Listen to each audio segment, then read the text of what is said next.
This is Carl at National RV Detroit. I'm going to walk you through this 2024 Sunset Trail Superlight. And the model number is 242BH. Okay, this is a how-to video. I'm just going to show you some of the features and how they work. So you can see right off the bat we've got a power awning with LED strip. Okay, we have the outside kitchen, refrigerator, pull-out griddle, and this is the quick connect for it. This male end has to plug in to here in order to get LP to it. That pulls out like so. Okay. Outside speakers, of course. That's the furnace vent. This is a hookup for well, just 120 AC, but you also have signal out here. It looks like cable and TV out, or satellite and TV out. Okay. It does have power stabilizers, so the front switch controls both front, and of course the rear switch right below the griddle over there, that controls the rear. Like so. Okay. And as we move down, we have a regular 3/4 inch crank. Okay. Then we have this one here. It's a cylinder. I don't know if you can see it very well, but it's a cylinder and there's a slot cut in it. Okay? That's for your power stabilizers in case they were to fail. You can come over to the off-door side, find it. Let's get the one in the rear. It's easier to get to, I think. Yeah. And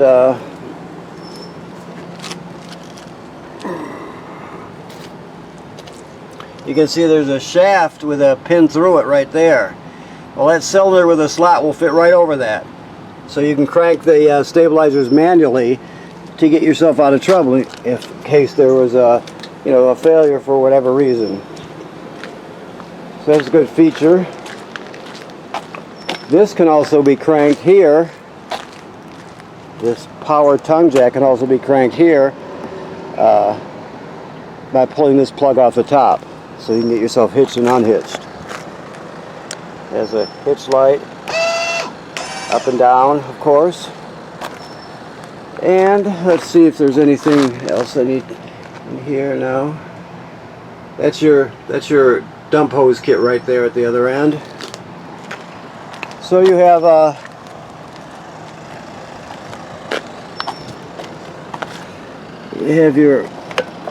your battery disconnect right there. Deep cycle marine battery, LP tanks with regulator. This is the water station here. So you have this sprayer right here. There'll be a spray port in the around the outside of the trailer. I'll point them out as we get to them. They just got a quick connect right there. So the most common way to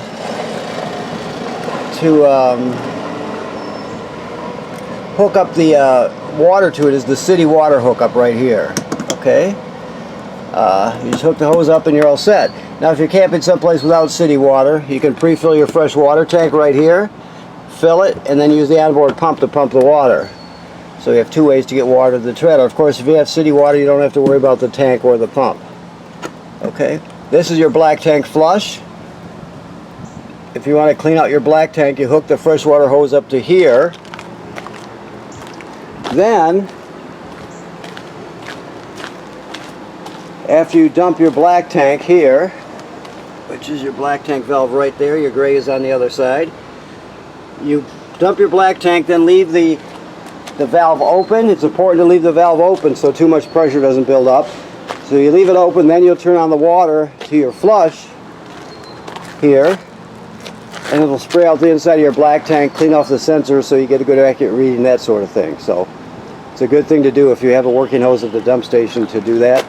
Your quick drain is that white gate valve below there. I don't know if you can see it very well, but it's under there. That dumps out your fresh water tank. Okay, you got a 50 amp system here, so you got a 50 amp short cord, and you get a reducer on the end to reduce it down to a 30 amp also. So you know, no matter what kind of power you have at the campground, you can always hook up. Okay. So the ladder's a great thing because you can inspect the roof. The manufacturer says every 90 days you're going to just look for any damage by low branches or road debris, any cracking or separation at any of the caulk. Just inspect it. Odds are you won't have to do anything for years, but just in case, you want to take a look at it. Okay, that's every 90 days. And then right up here, that's a pre-wire. If you see that housing, it's a pre-wire for a Furrion backup camera kit. So that's an add-on if you want to purchase one. You can get them. You can get them at many places. You can get them here if you're interested. Just make sure you get the right kit that fits that housing. This is where that sprayer would go that we talked about, the quick connect for it. This is your on-demand water here, on-demand hot water. So the thing to remember, this is off, so that's on. So when you're not using it, when you're traveling or in storage, whatever, you want to shut it off. But we'll turn it on there, and I'll show you the control panel inside. Gives you non-stop hot water. And this, which is locked right now, I don't have the key on me, but this is just cable and satellite through to the inside. It's got a booster with a pilot light on it, and that's where you'd hook your campground cable to, or your satellite. Okay. All right, so let's go inside and see what we've got. We're still in the process of cleaning, so it's a little bit dirty inside and outside, but our guy's got this on his list coming up. All right. We got music playing, sounds like Ozzy Osbourne. The TV is also an FM radio, okay? It also has Bluetooth, as you can see. Let me find it again. TV and Bluetooth are the most common. FM radio, okay? TV, Bluetooth, and FM radio are the most common. You also have two speaker zones. One is inside the trailer, two is outside the trailer. And you have plenty of HDMIs on the front and the rear. Those are in, so if you want to go into the system with like a portable Blu-ray player or something, for example, you can just plug right in the front and go. Those are here. You also have a USB drive right there for MP3s. Okay. And let me see, yeah, this is on a swing out bracket. Also down here you have your fireplace. Let me find see what we've got here. There's your TV remote right there. Let me just see what he's got in that bag here. Let me open it up. I didn't prep this trailer, so I have to look here. If I can do it. So all your literature is in here.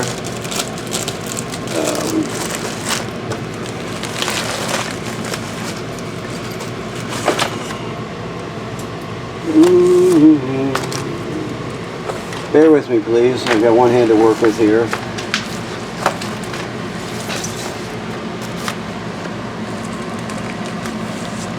This is for all the components of the trailer.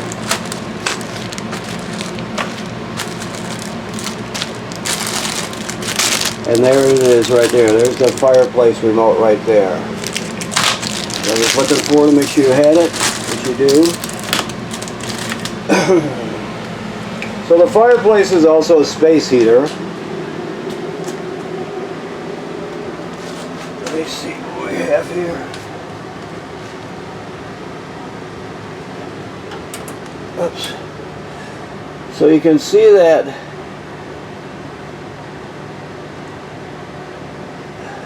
shut off. I might have to change the battery in this remote here, so let me do it manually. H is high fan speed. That's off. Next one is low, high, and off. Those are the fan speeds. The other, oh, they just unplugged this. Darn it. Who would do that? Anyway, the next ones are for, you can change the color of the crystal. It has a timer on it, so you can, ouch, so you can set it to turn on and turn off whenever you want to. The keys will be hanging right here. When we get them out here. Okay.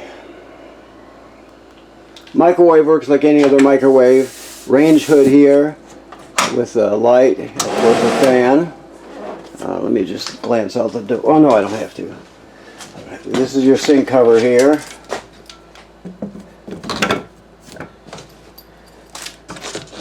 This is the other side of the sink cover. I don't know if he's got the gas turned on, but either way I'll talk you through it.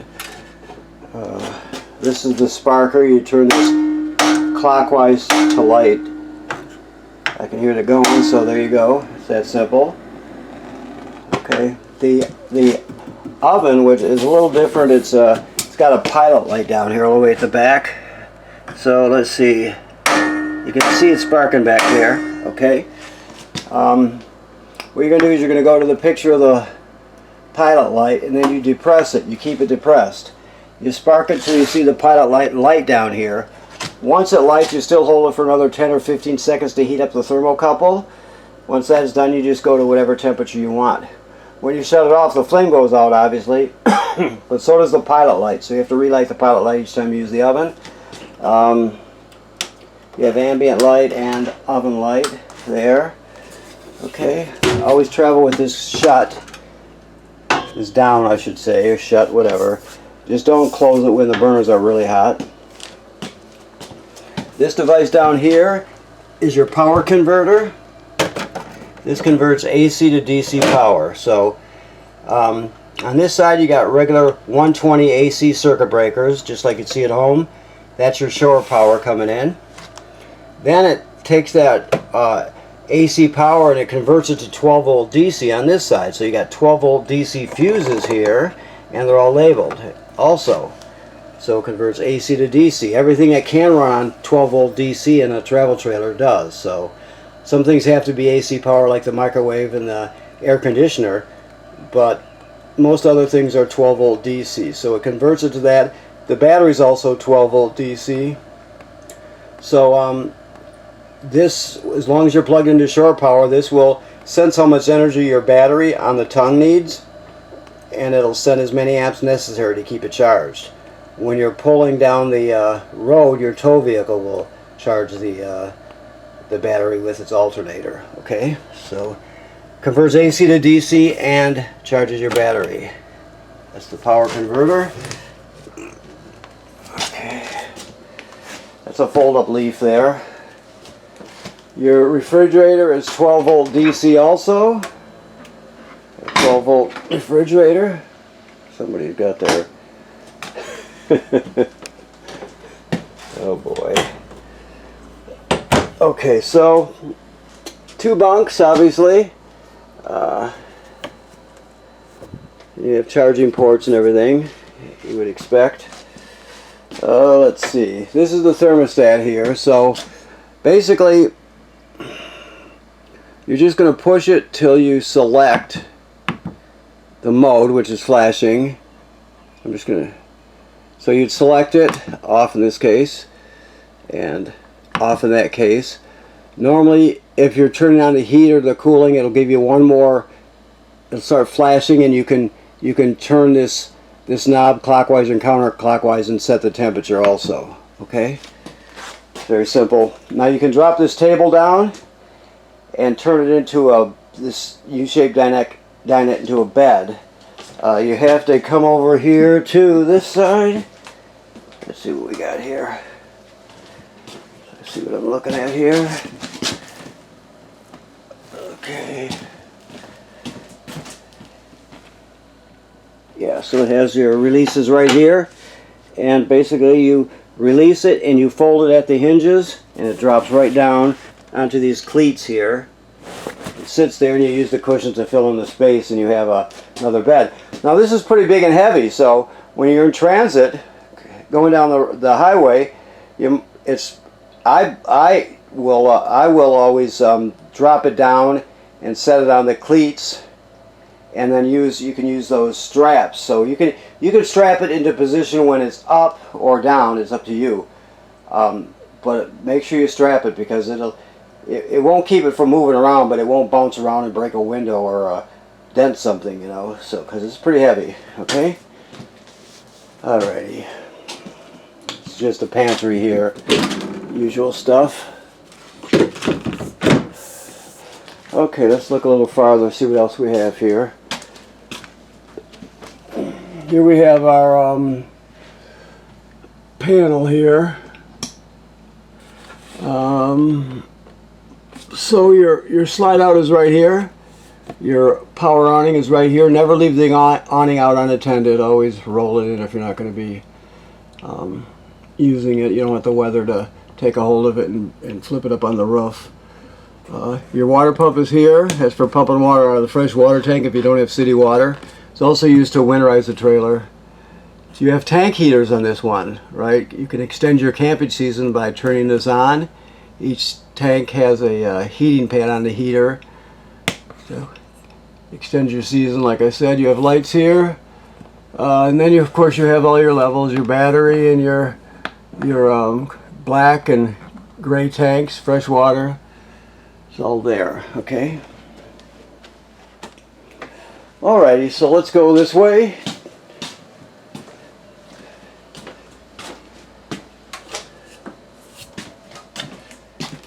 Okay, so this is your on-demand water. So it goes like so. It's telling us 120 Fahrenheit is what it's set at. So the temperature will climb there and stay there. You can change it with these up and down arrows. This one here is to change it from Celsius to Fahrenheit. But basically, you just turn the hot water on. Oh, I don't have the pump on. One of two conditions has to be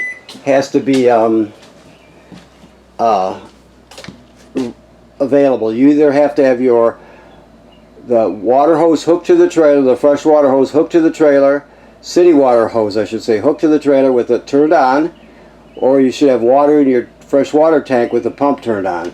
Otherwise it won't light. It's got a safety feature that'll keep it from lighting unless it has a water supply. So now we have a water supply.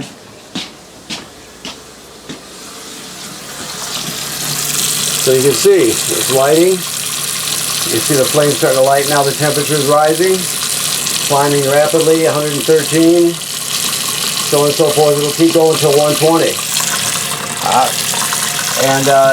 Anytime you turn, as soon as you shut it off, it shuts down, of course. But any place you have hot water, you turn it on. The kitchen sink, the shower, and the vanity, and it'll kick on your on-demand hot water. Okay.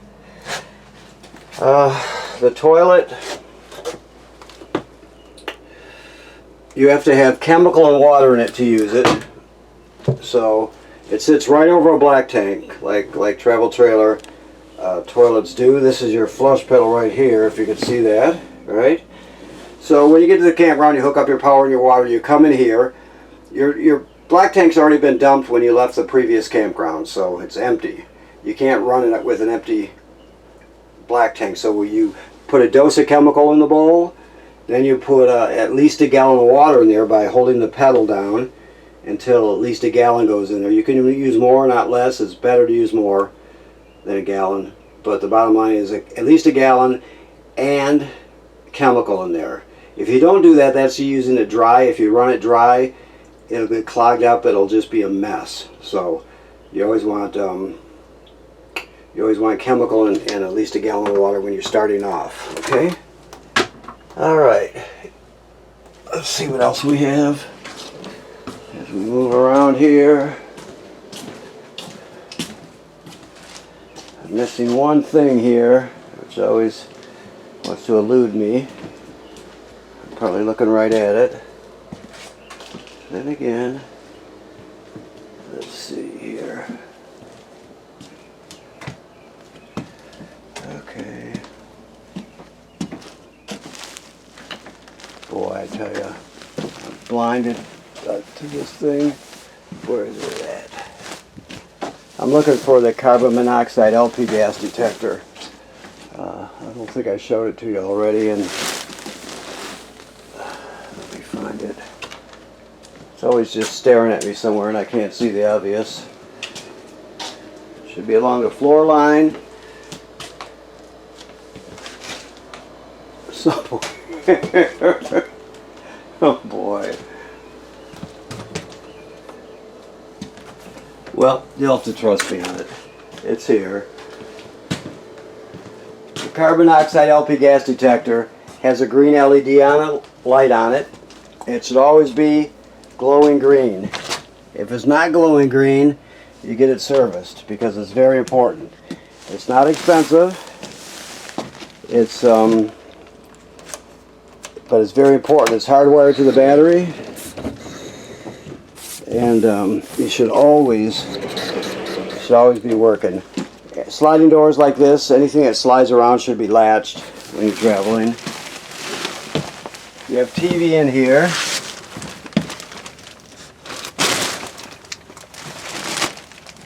Right here you got hookups and you got a backer plate on the wall there. Your emergency exit works like any other emergency exit. Push it through like that. Grab a hold of the, in this case, the red knob, and pull the screen out, and you can escape in an emergency. Okay. Alrighty. Now the reason this is a 50 amp system, because this is pre-wired for a second air conditioner. So if you were to purchase a second AC, it fits right in here, and basically the knobs would be right on the ceiling panel or ceiling assembly, although you can do it either way, but that's the most common. So if you're ever interested in a second air conditioner for it, we do it here. You can do it elsewhere, but it's pre-wired for it. So that's why they have 50 amp system. Okay. Alrighty. See what else? Like I said, everything else is self-evident. Okay. Alrighty, I think that covers it. So let me just. Okay. So I want to thank you for purchasing your trailer here at National RV Detroit. Please remember what I said about inspecting the roof every 90 days. That's important. Also, right now there's no antifreeze in the system. It's all been purged out and replaced with fresh water. So it's all set, ready to go. And when you pick up, we'll answer any other questions you have and get you on your way, okay? Thank you very much.